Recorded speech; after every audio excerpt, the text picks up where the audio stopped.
अब यहाँ बोलने आया हो, अब कुछ गलत बोल दिया या बोर कर दिया तो टमाटर तो नहीं लाया ना। तो एक कहानी सुनाता हूँ आपको, और रील्स पर भी हम कहानी कहते हैं। आप लोगों की कहानी, बैचलर्स की कहानी, स्टूडेंट लाइफ की कहानी। आप लोग जानते हैं धनंजय को, धनंजय रील बनाता है ना। बट इसके पीछे और इसके अलावा क्या चीजें हैं, क्या पहलू है, क्या क्षमताएं हैं आप लोगों की, उस पर आज एक कहानी सुनाएंगे, एक बात करेंगे। क्योंकि मैं बना दिया पोस्टर, आप लोगों ने इतना बड़ा सब चीज़ें, ये कुछ नहीं है। मैं आपके जैसा ही हूँ, हम भी रात को भूख लगती है तो मैगी ही खाते हैं। हम भी दोस्तों से उधार मार के कपड़े पहनते हैं, आज नहीं पहने लेकिन। तो मैं मूल रूप से उत्तराखंड से हूँ, लेकिन पिछले 2 पीढ़ियों से दिल्ली में रह रहे हैं। तो मेरे पिताजी एक पुजारी थे मंदिर में, इसलिए कह रहा हूँ कि बहन हो। तो बचपन से कभी भी कल्चरल एनवायरनमेंट कभी मिला नहीं, मतलब वो परिवेश कभी मिला नहीं। स्कूल सरकारी स्कूल से पढ़ा हूँ, ठेठ सरकारी स्कूल से। ठेठ सरकारी स्कूल कैसा होता पता है आपको? तो ठेठ सरकारी स्कूल से पढ़ा हूँ। थिएटर एक्टिंग और एक्टिंग तो मतलब ठीक है, देखते थे फिल्मों में। थिएटर तो पता ही था होता क्या, रंगमंच के बारे में कोई आइडिया नहीं था कि क्या चीज़ होती है क्या नहीं होती है। एक्टिंग मतलब, एक्टिंग का मतलब शाहरुख खान, अमिताभ बच्चन, इतना ही पता था, इसके अलावा कुछ नहीं पता था। तो कहते हैं ना कि इंसान जो है ना, जब आगे बढ़ता है तो एक फिल्म की तरह कहानी, आप अपने आप को एज हीरो देखते हो हर जगह, भले आप जीरो हो जाए कुछ हो, लेकिन आप हीरो देखते हो। तो कहानी में कई पात्र आते हैं जो आपको बनाते हैं, जो आपकी कहानी को कंप्लीट करते हैं। तो हमारी कहानी में बहुत सारे ऐसे पात्र हैं, और मैं बात वो करूंगा जो आप लोगों से रिलेट करें। यानी कि आप अगर आज मुझ में खुद को देख पाए तो मेरे लिए इससे बड़ी उपलब्धि कोई हो ही नहीं सकती। और टेडेक्स के मंच पे आज मैं यहाँ खड़ा हूँ बुंदेलखंड यूनिवर्सिटी में। 2017 में मेरी एक दोस्ती थी, तो उसने मुझे टेडेक्स या टेड टॉक्स दिखाया एक बार यूट्यूब पर। तो मैंने कहा ये क्या है? तो उसने कहा यहाँ पे बहुत बड़े बड़े लोग आते हैं, टॉक्स देके जाते हैं, लोग सुनते हैं। तो मैंने, जाकिर खान कहते हैं कभी कभी बोल देना चाहिए, हो जाता है। मैंने, आप लोग देखते हैं हमें, और आप लोगों की वजह से ये मुमकिन हो पाया। तो चलिए कहानी की तरफ बढ़ते हैं। तो जब मैं 10वीं क्लास में आया तो मेरा थिएटर से पहला इंट्रोडक्शन हुआ, रंगमंच। मेरा एक बड़ा अच्छा दोस्त था योजक, उसने मुझे इंट्रोड्यूस करवाया, और उसने बोला कि नहीं थिएटर करते हैं। थोड़ा बहुत अच्छा बोल लेता था, तो उसने कहा कि थिएटर करो, थिएटर से कुछ अच्छा हो सकता है। क्योंकि typical middle class family mindset, सरकारी जॉब की तैयारी कर लो, एसएससी सीजीएल निकाल लो, बैंक पीओ निकाल लो, जो भी तमाम चीज़ें हैं। तो दिमाग में था कि इससे कुछ अलग करने की एक चाह थी। हालांकि परिवार में कोई इस तरह की फील्ड था नहीं। तो जो मेरा दोस्त मुझे इस फील्ड में लेके आया, उसने मुझे बड़ा मोटिवेट किया और थिएटर में मेरी एंट्री करवा दी। स्कूल टाइम से ही चिल्ड्रन थिएटर वगैरह करने लगा। तो बाल कथाएँ होती हैं, प्रेमचंद जी की कहानियाँ हो गई, है ना। तो उस तरह का जो बाल रंगमंच होता है वो करने लगा। तो मेरा जो दोस्त मुझे लाया था वो आज बेरोजगार है। जी नहीं, वो बेरोजगार नहीं, मजाक कर रहा हूँ। बट हाँ, वो थिएटर से बाहर चला गया और मैं थिएटर करता रहा। क्यों करता रहा मुझे भी नहीं पता था, क्योंकि थिएटर ने मुझे हमेशा अपनी तरफ खींचा, रंगमंच ने, कि आप इससे दूर ना जाओ। जब भी मुझे लगता था कि अब खत्म है, अब नहीं कर पाऊंगा इसके बाद, चाहे वो फाइनेंशियली क्राइसिस हो, चाहे मेंटल क्राइसिस हो, कुछ भी हो, जब भी लगा कि खत्म है, तब तक कुछ ना कुछ ऐसा आ गया जिसने मुझे वापस उस चीज़ से जोड़ दिया। अब मैं पहुंच गया कॉलेज। अब कॉलेज पहुंचने के बाद जिस कॉलेज में मैंने दाखिला लिया, वहाँ पे प्रेस्टिजियस एलुमनाई में राजकुमार राव की फोटो लगी हुई थी। अब मैंने देखा, मैंने कहा तो एलुमनाई है यहाँ की, आत्माराम सनातन धर्म कॉलेज दिल्ली यूनिवर्सिटी। मैंने कहा यहीं एडमिशन लेते हैं, यहाँ पे शायद थिएटर वगैरह होता होगा। अगर ये पहुँचा है इंसान जो फिल्मों में आ रहा है तो कुछ तो होता होगा। वहाँ एडमिशन ले लिया मैंने। तो वहाँ एडमिशन लिया और वहाँ पे मैंने अपने कॉलेज में 3 साल की ग्रेजुएशन में मात्र 11 क्लासेस अटेंड करी। बाकी पूरा दिन सिर्फ थिएटर मतलब स्टेज प्ले, नुक्कड़ नाटक, एड मैट, तमाम चीज़ें जो भी होती है वो सब में पूरा दिन जाता है। अब ये करते करते भाई साहब मैंने 3 साल तो निकाल दिए। अब आया तीसरा साल, फाइनल ईयर। अब क्या, पूरे साल पढ़ाई की नहीं, ये कंप्यूटर एप्लीकेशन था, गेम वगैरह बनाना सिखाते थे, मेरे को तो कुछ भी नहीं आता था। मैं तो हो गया पास, कैसे तैसे एंड टाइम पे पढ़ाई करके पास हो गया। आता कुछ नहीं था, उससे रिलेटेड जॉब तो कहीं मिलेगी नहीं ऐसे, मतलब उस फील्ड में या कहीं और भी। तो ये डर था कि अब क्या करें, बट अंदर एक था कि यार करना तो यही है, थिएटर ही करना है। अब इतना टाइम दे दिया है, इतना पूरे दे दिए, इसके अलावा स्कूल में इतना टाइम दे दिया, तो ये करते हैं। तो घर वालों से बड़ा डर के बोला कि मुझे यही करना है, जो कि बहुत बड़ी चीज़ थी मतलब मेरे लिए, क्योंकि मेरा पारिवारिक जो मतलब जो मेरी अपब्रिंगिंग रही है उसमें ये कभी था नहीं मतलब, और मैं इतना बड़ा डिसीजन ले रहा हूँ पूरे अपने लाइफ का, तो घर वालों को बड़ा डर लगा कि ये क्या कर रहा है। तो मैंने किसी तरह उनको कॉन्फिडेंस में लिया, तो वो पहली बार मैं वहाँ पे इन्फ्लुएंसर बना था लाइफ में, जहाँ पे मैंने उनको इन्फ्लुएंस किया कि मैं ये करना चाहता हूँ। तो मान गए वो लोग भी, ठीक है कर लो, कुछ तो कर ही लोगे, ढोलक बजाना सिखाते हैं थिएटर, मैंने कहा हाँ, तो चलो कुछ तो बजा ही लोगे, कमाई लोगे। तो वो वाला माइंडसेट था कि ठीक है, घर वालों को कॉन्फिडेंस में ले लिया। फिर ग्रेजुएशन के साथ 2 साल बाहर थिएटर किया, और बाई चांस मेरा मेहनत करके सिलेक्शन हो गया भारतीय नाट्य अकेडमी जो लखनऊ में है।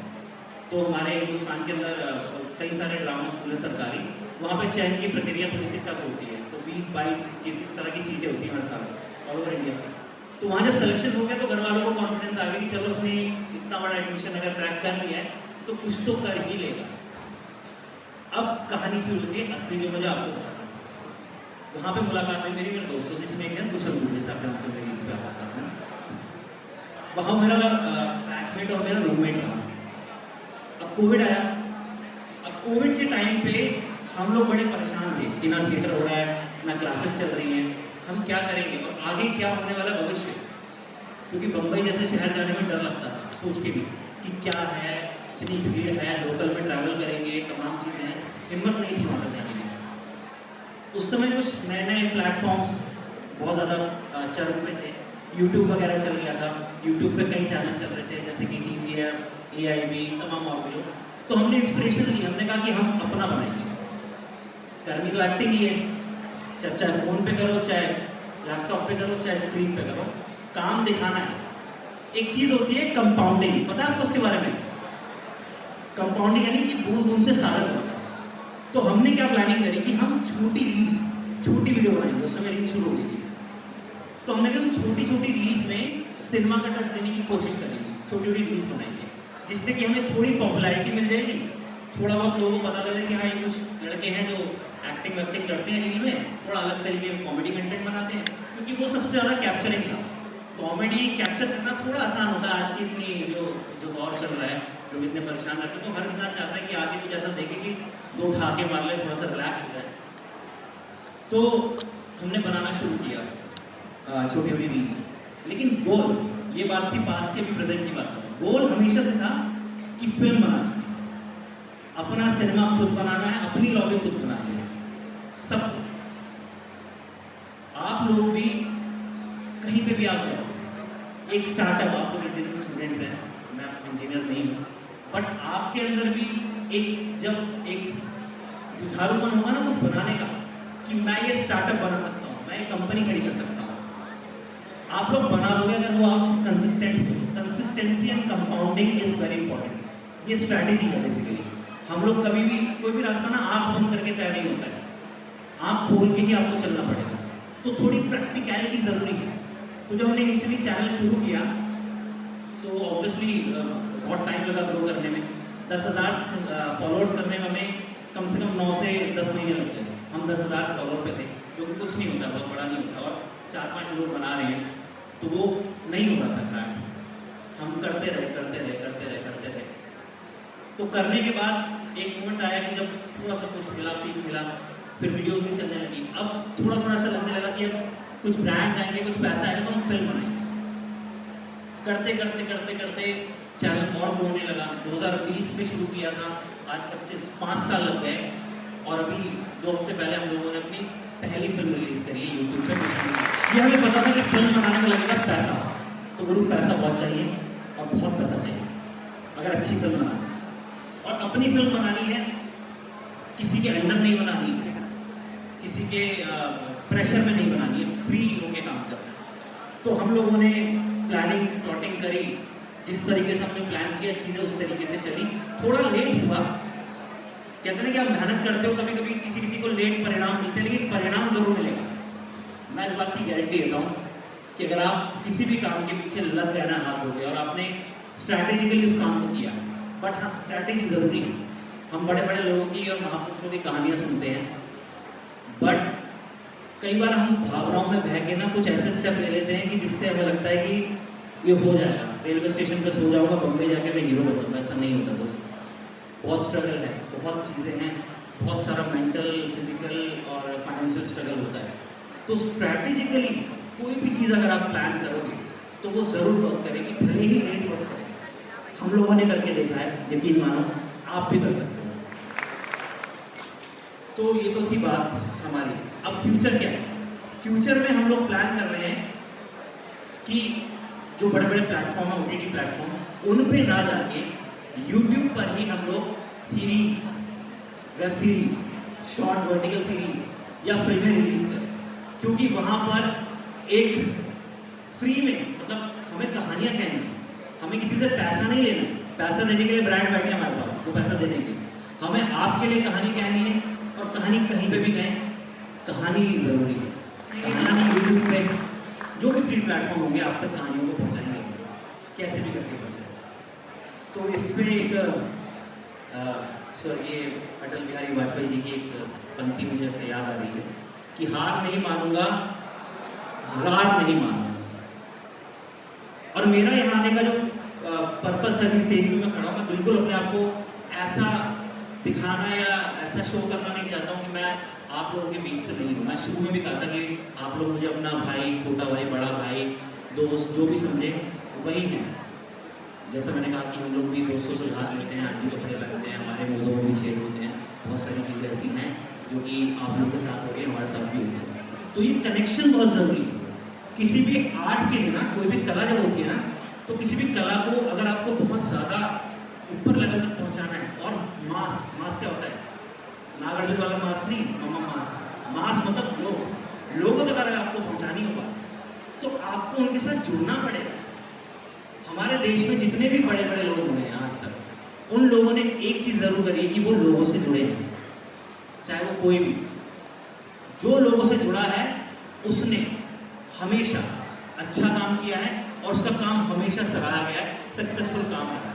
तो मैं आप लोगों से यही कहूँगा कि अपना कोई भी काम आप करें, चाहे स्टार्टअप डालें, चाहे दुकान क्यों ना चलाएं, अगर आप अपने कस्टमर से, अपने लोगों से जुड़े हैं तो आपका प्रोडक्ट कोई भी हो, वो कभी फेल हो ही नहीं सकता। भले उसको बाद में रिकॉग्निशन मिले, लेकिन वो आपका जरूर वर्क करेगा।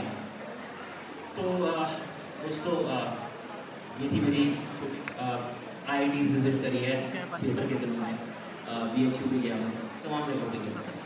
अगर मुझे कोई बुंदेलखंड यूनिवर्सिटी आँख में पट्टी बांध के ले आया और कहीं छोड़ दे कैंपस के बीच में, तो यकीन मानो मैं फ़र्क नहीं बता सकता कि मैं IIT रुड़की में हूँ, कानपुर में हूँ, BHU में। बहुत भाग्यशाली हो कि आपको यहाँ सब कुछ मिल रहा है, क्योंकि बहुत सारी यूनिवर्सिटी में बहुत कुछ नहीं है।